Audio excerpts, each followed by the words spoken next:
Okay, Krishnanjaneyulu గారు sir conclude చేయండి please. రాజు గారు, ఇక్కడ కీలకమైనటువంటి అంశం, మీరు ఒక అంశాన్ని గమనించండి. వైసీపీ ప్రభుత్వ సార్ హయాంలో వైఎస్ఆర్ కాంగ్రెస్ పార్టీకి సంబంధించినటువంటి నాయకులందరూ కలిసి కొన్ని ఉన్నటువంటి రాష్ట్రంలో ఉన్న డిస్టిలరీస్ ని తమ చేతుల్లోకి తీసుకొని వాటి ద్వారాగా అధికారికంగా నేషనల్ ఇంటర్నేషనల్ బ్రాండ్ తో సంబంధం లేకుండా వీళ్ళే తయారు చేసినటువంటి మద్యాన్ని ప్రభుత్వ దుకాణాల్లో అమ్మినటువంటి పరిస్థితి. అంటే రైట్ రాయల్ గా వీళ్ళకి కావలసినటువంటి మద్యాన్ని అమ్ముకున్నటువంటి పరిస్థితి ఆ రోజున అధికారికంగా జరిగింది. ఇప్పుడు జంగారెడ్డిగూడెం వంటి ప్రదేశాల్లో అక్కడ కల్తీ సారడం, నకిలీ మద్యం వల్ల 29 మంది చనిపోయినటువంటి పరిస్థితి ఉంటే కూడా కనీసం మద్యం మరణాలకు సంబంధించినటువంటి వాటి మీద నమోదు చేసినటువంటి పరిస్థితి కూడా ఆ రోజున ప్రభుత్వం వైపు నుంచి లేదు.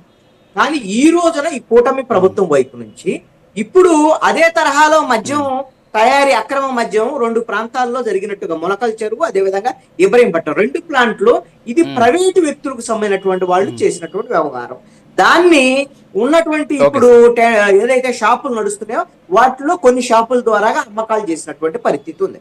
అయితే ఇక్కడ ఎవరైతే అధికార పక్షానికి సంబంధించినటువంటి వాళ్ళు ఈ మద్యాన్ని, నకిలీ మద్యాన్ని తయారు చేసినటువంటి వాళ్ళలో ఉన్నారు అనేటువంటి ఆరోపణలు వచ్చాయి. కాబట్టి అటు జయచంద్రారెడ్డి కానివ్వండి, కట్టా సురేంద్ర నాయుడు కానివ్వండి, వీళ్ళని ఇప్పటికే సస్పెండ్ చేశారు. వాళ్ళని ఎవరున్నా మేము వదిలిపెట్టమని చంద్రబాబు నాయుడు చెప్పుకున్నారు. కాబట్టి వాళ్ళను కూడా అరెస్ట్ చేసి ఏదైతే కూటమికి అంటుకున్నటువంటి మైకల్ని కడుక్కోవాల్సినటువంటి బాధ్యత వీళ్ళ మీద ఖచ్చితంగా ఉంటది. అయితే తెలుగుదేశం వాళ్ళ పాత్ర ఎంత ఉందో అదే విధంగా వైఎస్ఆర్ కాంగ్రెస్ పార్టీ కుట్ర కోణంలో కూడా దానికి సంబంధించినటువంటి జోగి రమేష్ ఉన్నాడా, ఇతర వాళ్ళు ఎవరున్నారా, ఇవన్నిటినీ కూడా ఇప్పుడు సిట్టు నిగ్గు తేల్చాల్సినటువంటి అవసరం అయితే ఉంది. ఇప్పుడు రమేష్ గారు పదే అడుగుతున్నారు, ఆ రోజున గూగుల్ టేక్అవుట్స్ ఇవన్నీ బయటకు వచ్చాయి, ఇప్పుడు ఎందుకు రావట్లేదు, కాల్ రికార్డ్స్ ఎందుకు రావట్లేదు అని ఆయన అడుగుతున్నారు. ఇవన్నీ కూడా దర్యాప్తులో ఒక ప్రాసెస్ జరిగేటువంటి క్రమంలో ఆ వివరాలని మీడియా వాళ్ళు సేకరించి రాసేటువంటి పరిస్థితి ఉంటుంది. ఇప్పుడు కూడా ఈ సాక్షి ఈ విధమైనటువంటి ఈ దర్యాప్తు జరిగేటువంటి దానికి సంబంధించినటువంటి వివరాలు మీరు కూడా సేకరించి రాయొచ్చు, తప్పేం కాదు. కానీ ఒక దర్యాప్తు ఇప్పుడే ప్రారంభమైంది కాబట్టి, సిట్టు దర్యాప్తును ప్రారంభించింది కాబట్టి ఇంకా చాలా విషయాలు బయటకు వస్తాయని చెప్పేసి నేను అనుకుంటున్నాను. ముఖ్యమంత్రి చాలా స్పష్టమైనటువంటి ప్రకటన చేశారు కాబట్టి ఎవరు ఉన్నా సరే ఈ మద్యానికి సంబంధించిన నకిలీ మద్యం కేవలం 2 ప్రాంతాలకు సంబంధించినటువంటి చోట్ల జరిగినటువంటి పరిణామం ఇది. వీటికి సంబంధించినటువంటి నిందితులందరినీ కూడా జైలుకు పంపిస్తారని చెప్పేసి నేను అనుకుంటున్నాను. ఓకే సార్, యా అజయ్ గారు క్లోజ్ చేయండి సార్ ప్లీజ్. 1 minute సార్, నేను ఫైనల్ గా ఒకటి కంక్లూడ్ చేస్తా. సార్ లాస్ట్ 5 years లో ఆంధ్రప్రదేశ్ రాష్ట్రంలో పడిపోయిన బ్రాండ్ ఇమేజ్ ని 16 నెలలుగా ఈ ఎన్డీఏ ప్రభుత్వం కష్టపడి మళ్ళీ ఒక బ్రాండ్ ఇమేజ్ ని క్రియేట్ చేస్తుంది. ఈ రాష్ట్రానికి పరిశ్రమలు కానీ పెట్టుబడులు కానీ మొత్తాన్ని తీసుకొస్తుంది. అటువంటి ఒక బ్రాండ్ ఇమేజ్ నాశనం అవ్వడానికి ఎవరైనా కారకులు, దాంట్లో ఈవెన్ తెలుగుదేశం పార్టీ వాళ్ళు ఉన్నా, ఈవెన్ ఎన్డీఏ పాత్ర ఉన్నా సరే ఎవరిని ఉపేక్షించాడు చంద్రబాబు నాయుడు గారు. ఎందుకంటే రాష్ట్రం మీద ఒక సంకల్పం పెట్టుకొని ప్రాణం పెట్టి పనిచేస్తున్నారు. ఈ రాష్ట్రానికి ఒక అద్భుతమైన భవిష్యత్తుని ఇవ్వాలని. ఇటువంటి చిల్లర పనులు ఎక్కడైనా జరుగుతుంటే మాత్రం ఉపేక్షించాడు, ప్రతి ఒక్కరికి తాట తీస్తాడు, అదేవిధంగా సీరియస్ యాక్షన్ తీసుకుంటాడు. Yeah okay, thank you Ajay గారు, అలాగే కారుమచ్చి రమేష్ గారు, సుజాత గారు, Krishnanjali, thank you very much.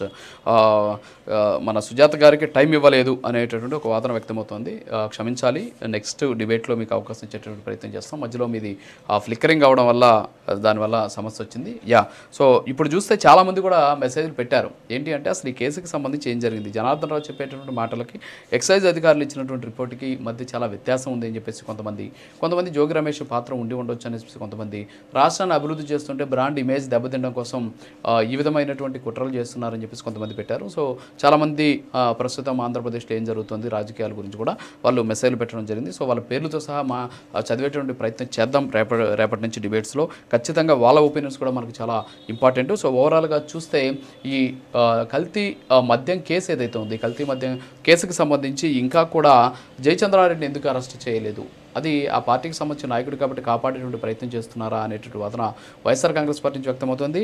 అందులో జోగి రమేష్ ఉన్నా లేకపోతే జగన్మోహన్ రెడ్డి ఉన్నా సరే ఎవరిని కూడా వదలం, మా పార్టీ నాయకులే కాదు అని చెప్పేసి కూడా తెలుగుదేశం పార్టీ నాయకులు చెబుతున్నటువంటి పరిస్థితి. సో చూడాలి మరి జనార్దన్ రావు మాట్లాడినటువంటి మాటలు ఏ స్థాయికి తీసుకెళ్తాయి, వైఎస్ఆర్ కాంగ్రెస్ పార్టీలో ఉన్నటువంటి ముఖ్య నాయకులు మెడకు చుట్టుకోబోతున్నాయా, ఈ సిట్ ఏం తేల్చబోతుంది అనేది త్వరలోనే తేలేటువంటి అవకాశం. ఇది వాటి హాట్ టాపిక్. మరో డిబేట్లో మళ్ళీ కలుద్దాం.